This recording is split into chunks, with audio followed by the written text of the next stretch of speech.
বিজয়ের আরও এক ধাপ উত্তরণের জন্য অভিনন্দন। জুলাই ঘোষণাপত্র সফলভাবে প্রণয়নের এই কঠিন কাজের সাথে যুক্ত সকলকে আন্তরিক ধন্যবাদ এবং মোবারকবাদ। এই গুরুত্বপূর্ণ অবদানের জন্য আপনাদের কাছে বাংলাদেশ কৃতজ্ঞ থাকবে। তবে এই ঘোষণাপত্রে কি জাতির আকাঙ্ক্ষা পূর্ণ করতে পারছে? না, পারে নাই। এই ঘোষণাপত্র আরও সর্বাঙ্গ সুন্দর হইতে পারত যদি কিছু সীমাবদ্ধতা দূর করতে পারত। এটা হয় নাই সম্ভবত দুইটা কারণে। এক, রাজনৈতিক দলগুলোর মধ্যে অর্গানিক ইন্টেলেকচুয়াল ক্যাপাসিটি বা বুদ্ধিবৃত্তিক ক্যাপাসিটি এটা না থাকা, বা নেহায়েতি বিপ্লবের আকাঙ্ক্ষা বুঝতে ব্যর্থ হওয়া। আমি এই জন্যই বলি যে বিপ্লবের আকাঙ্ক্ষা প্রচলিত রাজনৈতিক দলগুলো ধারণ করতে না পারলে নতুন রাজনৈতিক শক্তি উত্থিত হবে। আসেন এখন আমার মতে এই ঘোষণাপত্রে 5টা প্রধান সীমাবদ্ধতা নিয়ে আলাপ করি। অনেকেই অনেক বিষয় নিয়ে আলাপ করতেছেন, সবগুলোই ভ্যালিড। আমি সেই আলাপগুলো আবার নতুন করে আমার আলাপের মধ্যে ঢুকায় আমার আলাপের কলেবর বাড়াইতে চাই না। তবে যে আলাপগুলো এখনো জনপরিসরে আসে নাই সেগুলো নিয়েই আজকের আলাপ করব। আসেন আল্লাহর নামে শুরু করি। ঘোষণাপত্রে উপনিবেশিক শক্তির বিরুদ্ধে দীর্ঘ লড়াই সংগ্রামের কথা বলা হয়েছে, কিন্তু ব্রিটিশ উপনিবেশিক শাসনের বিরুদ্ধে এই অঞ্চলের মানুষের লড়াইয়ের ধরন কেমনে হয়েছে, এই লড়াইটা, তার কর্তা সত্তা এবং রাষ্ট্র বাসনার যে অর্জন 1947 সালে পূর্ব পাকিস্তানের স্বাধীনতা প্রাপ্তির কথা এই ঘোষণাপত্রে উল্লেখ নাই। সত্য উচ্চারণে এরকম হীনমন্যতা, পূর্বপুরুষের বীরত্বপূর্ণ অবদানকে এড়ায় যাওয়া, তাদের মহান আত্মত্যাগের স্মৃতি অনুচ্চারিত রাখাটা ঘুরে ফিরে ওই একই বাঙালি জাতীয়তাবাদী বয়ানের রেখে যাওয়া, স্থির করে দেওয়া বিন্দু থেকে আমাদের ইতিহাসকে দেখার, পাঠ করার যে অলাথ চক্র তার মধ্যে আটকায় গেল। তার মানে আওয়ামী লীগের ইতিহাস যেরকম 52 সাল থেকে শুরু হয়, ঠিক একই জায়গা থেকে ওনাদের ঘোষণাপত্রের ইতিহাস শুরু হইল। এখানে দুইটা রাজনৈতিক টার্ম আমাদের একটু বুঝতে হবে। কর্তা সত্তা, ইংরেজিতে বলে এজেন্সি, কি সেটা? আমরা আগে দেখতাম যে রাজনৈতিক দলগুলো রাজনৈতিক লড়াই করে, তাদের কর্মীরা করে। 2024-এ কোনো রাজনৈতিক দল লড়াই সংগঠিত করছে, নেতৃত্ব দিছে? নাই। জনতাই রাজনৈতিক লড়াইয়ের নির্মাতা হয়েছেন। এটাই কর্তা সত্তা, এজেন্সি, নিজের ভাগ্যের নিয়ন্তা নিজেই হয়ে ওঠা। 2024 সালের বর্ষা বিপ্লব আমাদের দেখাইছে যে সাধারণ মানুষ চাইলে নিষ্ক্রিয় দর্শক বা শাসিত প্রজাতিকা দেশের রাজনীতির সবচেয়ে বড় খেলোয়াড় বা সক্রিয় কর্তা হয়ে উঠতে পারে। যখন জনগণ নিজের শক্তি সম্পর্কে সচেতন হয় এবং সেই শক্তি প্রয়োগ করার জন্য ঐক্যবদ্ধ হয়ে মাঠে নামে, তখনই জন্ম নেয় সত্যিকারের রাজনৈতিক কর্তা সত্তা, যেটা হয়েছে 2024 সালে। তো এই রাজনৈতিক কর্তা সত্তা জনগণের থাকায় লাভ কি, না থাকলে ক্ষতি কি? জনগণের রাজনৈতিক কর্তা সত্তা বা এজেন্সি একটা দেশের জন্য খুবই গুরুত্বপূর্ণ। সহজ ভাষায় এইটা হলো জনগণের সেই ক্ষমতা যার মাধ্যমে তারা নিজেদের ভাগ্য নির্ধারণে সক্রিয় ভূমিকা পালন করে। এর থাকা বা না থাকার উপরে দেশের ভবিষ্যৎ এবং নাগরিকদের জীবনযাত্রার মান নির্ভর করে। যখন একটা দেশের মানুষের রাজনৈতিক এজেন্সি বা কর্তা সত্তা থাকে, তার অনেক ভালো ফল আছে। যেমন সরকারের জবাবদিহিতার স্বচ্ছতা নিশ্চিত হয়। জনগণ যখন সক্রিয় থাকে তখন সরকার যা খুশি তাই করতে পারে না। শাসকেরা জনগণের কাছে তাদের কাজের জন্য জবাবদিহি করতে বাধ্য থাকে। জনগণ প্রশ্ন করতে পারে, সমালোচনা করতে পারে এবং নির্বাচনের মাধ্যমে সরকারকে ক্ষমতা থেকে সরাইতেও পারে। এই এজেন্সি আমরা হারাই ফেলছিলাম। নাগরিক অধিকার সুরক্ষিত থাকে, মানে রাজনৈতিকভাবে সচেতন এবং সক্রিয় জনগণ তাদের সাংবিধানিক এবং মানবিক অধিকার, যেমন বাক স্বাধীনতা, সমাবেশের স্বাধীনতা, ন্যায় বিচার পাওয়ার অধিকার, এই সম্পর্কে সজাগ থাকে।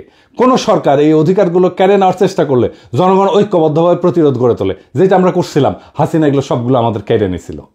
এর ফলে রাষ্ট্রের সুশাসন এবং স্থিতিশীলতা প্রতিষ্ঠা পায়। যেমন জনগণ যখন নীতি নির্ধারণী প্রক্রিয়ায় অংশগ্রহণ করে তখন সরকারের গৃহীত সিদ্ধান্তগুলো আরও বাস্তবসম্মত হয়, গণমুখী হয়। এর ফলে সামাজিক উত্তেজনা কমে এবং দীর্ঘমেয়াদী রাজনৈতিক স্থিতিশীলতা তৈরি হয়। জনগণ অনুভব করে যে রাষ্ট্র তাদের কথা শোনে। 4 নাম্বার, সামাজিক ন্যায় বিচার এবং সমতা বৃদ্ধি পায়। সমাজের প্রান্তিক, দরিদ্র, অনগ্রসর এবং সুবিধাবঞ্চিত গোষ্ঠীগুলো তাদের এজেন্সির মাধ্যমে নিজেদের দাবি দাওয়া তুলে ধরতে পারে। এর ফলে রাষ্ট্র তাদের প্রতি নজর দিতে বাধ্য হয় এবং সমাজে অর্থনৈতিক এবং সামাজিক বৈষম্য কমে আসে। যেমন ধরেন শ্রমিক সংগঠনগুলো তাদের কর্তা সত্তা প্রয়োগ করে ন্যায্য মজুরি এবং নিরাপদ কর্মপরিবেশ আদায় করে নিতে পারে। এবং 5 নাম্বার, জাতীয়তাবোধ এবং দেশপ্রেম শক্তিশালী হয়। যখন জনগণ মনে করে যে দেশটা তাদের এবং দেশের ভালো মন্দে তাদের ভূমিকা আছে, তখন তাদের মধ্যে স্বাভাবিকভাবেই দেশপ্রেম, জাতীয়তাবোধ বৃদ্ধি পায়। তারা দেশের সম্পদ রক্ষা করে, দেশের উন্নয়নে নিজেদেরকে অংশীদার মনে করে। আর যেই দেশে জনগণের রাজনৈতিক এজেন্সি না থাকে সেই দেশে এক অন্ধকার পরিস্থিতি তৈরি হয়। সেই দেশের স্বৈরাচারী আর নিপীড়নমূলক শাসনের জন্ম হয়, যেটা হাসিনার আমলে হয়েছে। শাসকেরা যা খুশি তাই করতে পারে। সরকার ধীরে ধীরে স্বৈরাচারী হয়ে ওঠে এবং জনগণের উপরে নিপীড়ন নির্যাতন চালায়। ভিন্ন মতকে শক্তি দিয়ে দমন করা হয়। হাসিনা যা যা করছে, হাসিনার আমলে আমরা এজেন্সি হারাইছিলাম, আমাদের কর্তা সত্তা হারাইছিলাম। ব্যাপক দুর্নীতি এবং সম্পদ লুণ্ঠন হয়, কারণ সরকারের কোনো জবাবদিহিতা থাকে না। রাষ্ট্রীয় সম্পদকে ব্যক্তিগত সম্পদে পরিণত করা হয়। ক্ষমতাসীন এবং তাদের মদতপুষ্ট একটা গোষ্ঠী ব্যাপক দুর্নীতিতে জড়ায় পড়ে। দেশের সম্পদ বিদেশে পাচার হয়ে যায় এবং সাধারণ মানুষ রাষ্ট্রীয় সম্পদের সুফল থেকে বঞ্চিত হয়। একই জিনিস ঘটছে হাসিনার আমলে। এর ফলে দেশ অর্থনৈতিকভাবে পঙ্গু হয়ে যায়। ধনী গরিবের মধ্যে বৈষম্য আকাশচুম্বী হয়। এজেন্সি না থাকলে নাগরিক অধিকারের চরম লঙ্ঘন হয়। যেখানে এজেন্সি নাই সেখানে অধিকারও নাই। মানুষের কথা বলার স্বাধীনতা, সংবাদপত্রের স্বাধীনতা, এমনকি নিরাপদে বেঁচে থাকার অধিকারও কেড়ে নেওয়া হয়। আইন বিচার ব্যবস্থা ক্ষমতাসীনদের হাতিয়ারে পরিণত হয়। দেখছেন না হাসিনার আমলে যা যা হয়েছে, সব আমাদের এজেন্সি বা কর্তা সত্তা হারানোর ফল। এর ফলে জনগণ দ্বিতীয় শ্রেণীর নাগরিকে পরিণত হয়। তাদের জীবন, সম্পদ, সম্মান সব হুমকির মুখে থাকে এবং জবাবদিহিতা না থাকায় অযোগ্য ব্যক্তিদেরকে গুরুত্বপূর্ণ পদে বসায় এবং দেশের জন্য ক্ষতিকর সব সিদ্ধান্ত নেয়। যেহেতু জনগণ কথা বলতে পারে না, তাই সেই ভুল বা সিদ্ধান্তগুলোই চলতে থাকে এবং রাষ্ট্র হিসেবে দেশটা ব্যর্থ হইতে শুরু করে। এর ফলে শিক্ষা, স্বাস্থ্য, অর্থনীতির মতো সমস্ত গুরুত্বপূর্ণ কাজ ভেঙে পড়ে একে একে এবং দেশের ভবিষ্যৎ অন্ধকার হয়ে যায়। সামাজিক স্থবিরতা দেখা দেয়, হতাশা দেখা দেয়। জনগণ যখন দেখে যে দেশে ভালো মন্দ তাদের কিছুই করার নাই, কিছু যায় আসে না, তখন তাদের মধ্যে তীব্র হতাশাবোধ এবং বিচ্ছিন্নতাবোধ জন্মায়। তরুণ প্রজন্ম দেশের প্রতি আস্থা হারায় ফেলে এবং সুযোগ পেলে দেশ ছেড়ে চলে যেতে চায়। সমাজের সৃষ্টিশীলতা এবং অগ্রগতির পথ বন্ধ হয়ে যায়। তার মানে জনগণের রাজনৈতিক এজেন্সি বা কর্তা সত্তা, এটা হইতেছে একটা সুস্থ কার্যকর রাষ্ট্রের হৃৎপিণ্ড। এটা থাকলে রাষ্ট্র জনগণের শক্তিতে বলীয়ান হয়, আর না থাকলে সেই রাষ্ট্র একটা অন্তঃসার শূন্য কাঠামোতে পরিণত হয়, যে কোনো সময় যেটা ভেঙে পড়তে পারে। আমরা আমাদের এজেন্সি, আমাদের কর্তা সত্তা এই 2024-এ নিজের হাতে নিতে পারছি। এইটাই 2024-এর বিপ্লবের সবচেয়ে বড় সাফল্য। এইবার আসেন আমাদের জুলাই ঘোষণাপত্রের দ্বিতীয় সীমাবদ্ধতার কথা বলি। বাংলাদেশের সাম্প্রতিক ইতিহাসের গুরুত্বপূর্ণ সবগুলো ঘটনার কথা উল্লেখ আছে এখানে, খুব ভালো। 1975 সালের 7ই নভেম্বরের সিপাহী জনতার বিপ্লবের কথাও আছে, কিন্তু 1975 সালের 15ই আগস্টের বিপ্লবের কথা নাই। কেউ আর তারে ওন করে না। এই জন্যেই আওয়ামী লীগ মরসিয়া গাইতে পারে, বঙ্গবল্টু মরে নাই। 1975-এর 15 আগস্ট দেশপ্রেমিক সেনাবাহিনী শেখ মুজিবের বাকশাল সরকারকে উৎখাত করে। সেই বিপ্লব জনতা অভিষিক্ত করে, পথে নামে আসা তাদেরকে অভিনন্দিত করে। সিপাহী জনতার বিপ্লব কি আকাশ থেকে পড়ছে? 90-এর সামরিক স্বৈরাচারের বিরুদ্ধে গণ অভ্যুত্থানের পর 3 জোটের রূপরেখা এটা লেখা হয়েছিল, সেটা লঙ্ঘন করছে। বিজয়ী দলসমূহের মধ্যে রাজনৈতিক সমঝোতা ভঙ্গ, জন আকাঙ্ক্ষা পূরণের যে ব্যর্থতা এবং পরবর্তীতে সেই অভ্যুত্থানের অঙ্গীকার ধারণ করতে না পারার কারণে পর্যায়ক্রমে বাংলাদেশ রাষ্ট্রের অগণতান্ত্রিক চরিত্র ধারণের অশুভ পরিণতির উল্লেখ এই জুলাই ঘোষণাপত্রে নাই। তত্ত্বাবধায়ক সরকার ব্যবস্থা ধ্বংস করার বিষয়ে উল্লেখ নাই। কেন, কিভাবে এই ফাংশনিং ব্যবস্থাটা ধ্বংস হইল সেটার কোনো উল্লেখ আছে? নাই। তবে একই ঘটনা আবার ঘটলে আমি সেটাকে কিভাবে বাধা দেব? এবার আসেন 3 নম্বর সীমাবদ্ধতা। গত প্রায় 16 বছর দীর্ঘ ফ্যাসিস্ট দুঃশাসন প্রতিষ্ঠা করতে, জনগণের উপরে ধারাবাহিক নিপীড়ন চালাইতে রাষ্ট্রের মূল প্রতিষ্ঠানসমূহের মধ্যে সবচেয়ে বেশি আগ্রাসী শক্তি ব্যবহার করছে সশস্ত্র বাহিনী এবং সামরিক গোয়েন্দা সংস্থা, যাদের স্বীকৃত অপরাধ কর্মের কোনো উল্লেখ জুলাই ঘোষণাপত্রে নাই। আয়নাঘর কোথায় হয়েছে? ক্যান্টনমেন্টের মধ্যে ডিজিএফআই করছে। এতেও 36শে জুলাই পর্যন্ত হেলিকপ্টার ব্যবহার কইরা, খুন জখম কারফিউ জারি কইরা, ইন্টারনেট বন্ধ কইরা, সেনাবাহিনী নামায় গুলি চালানোতে নেতৃত্ব প্রদানকারী খুনি জেনারেল চক্রের সকল রাষ্ট্রদ্রোহী অপরাধের ঘটনাগুলো লুকায় ফেলা হয়েছে। স্পষ্ট কইরা সেনাবাহিনীর তরুণ সৈনিক অফিসারদের অংশগ্রহণের সংগ্রামী বৈশিষ্ট্যের কথা না বইলা সাধারণভাবে জনসাধারণের পক্ষে সেনাবাহিনীর অবস্থান গ্রহণের কথা উল্লেখ করা হয়েছে। সত্য কথা, ইনসাফের কথা, ন্যায়ের কথা এবং সঠিক কথাটা হইতেছে যে মার্চ টু ঢাকা কর্মসূচির দিন 36শে জুলাই বা 5ই আগস্ট বিপুল গণস্রোত এবং প্রধানত সৈনিকদের চাপের মুখে শীর্ষ সামরিক নেতৃবৃন্দ চূড়ান্ত এবং শেষ পর্বে গণ অভ্যুত্থানে বাধা না দিয়া 5 তারিখে আরো প্রাণহানি এবং রক্তক্ষয় এবং জাতীয় বিপর্যয় এড়াইতে সহায়তা করছে। 4 নম্বর সীমাবদ্ধতা। হাসিনার ফ্যাসিবাদী শাসন প্রতিষ্ঠার পেছনে ব্যবহৃত সবচেয়ে দুর্বিষহ অস্ত্র সাংস্কৃতিক যুদ্ধের নাম ছিল ইসলামোফোবিয়া। দেশের ধর্মপ্রাণ সংখ্যাগরিষ্ঠ মানুষ, আলেম ওলামা, মাদ্রাসা ছাত্রদের বিরুদ্ধে লাগাতার এই অস্ত্র ব্যবহার করে হাসিনা যুদ্ধ চালায় গেছে। 2013 সালের 5ই মে শাপলা চত্বরে রাতের অন্ধকারে লাইট লিভায় রাষ্ট্রীয় বাহিনী দিয়ে নারকীয় হত্যাযজ্ঞ পরিচালনা করা হয়েছে, যে হৃদয় বিদারক ঘটনাটা আমাদের ইতিহাসে একটা সুগভীর ক্ষত সৃষ্টি করছে। ব্রিটিশ উপনিবেশিক শাসনকাল থেকে শুরু করে সকল আজাদী আন্দোলনে, অধিকার আদায়ের সংগ্রামে এদেশের ধর্মপ্রাণ মানুষ, আলেম ওলামা এবং মাদ্রাসা শিক্ষার্থীদের অংশগ্রহণ, আত্মত্যাগ এবং অবদানকে সবসময় অবহেলা, আড়াল এবং মুছে দেওয়ার একটা দুষ্ট ক্ষত আমাদের ইতিহাসে গেড়ে বসছে। এই উগ্র জাতীয়তাবাদী তথাকথিত প্রগতিশীল দুষ্ট ক্ষতের ইতিহাস আবার পুনরাবৃত্ত হয়েছে। তাদের লড়াইয়ের যথাযথ মর্যাদা স্বীকৃতি, বাংলাদেশের ভবিষ্যৎ রাষ্ট্র গঠনের আকাঙ্ক্ষায় তাদের অবদান এবং ত্যাগের যথাযথ হিস্সা ছাড়া কোনোদিন আমাদের এই স্বপ্ন, বাংলাদেশ গড়ার স্বপ্ন পরিপূর্ণ হবে না।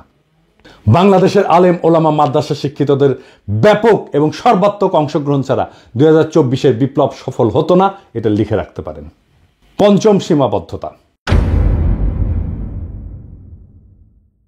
2024-এর বিপ্লবে মেহনতি মানুষ এবং নারীর অংশগ্রহণের প্রশ্নটা দৃশ্যমানভাবে আসেনি।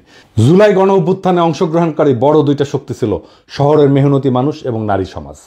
বৈষম্য বিরোধী সংগ্রামের এই বৈশিষ্ট্য ঘোষণাপত্রে উল্লেখ করা হয়নি।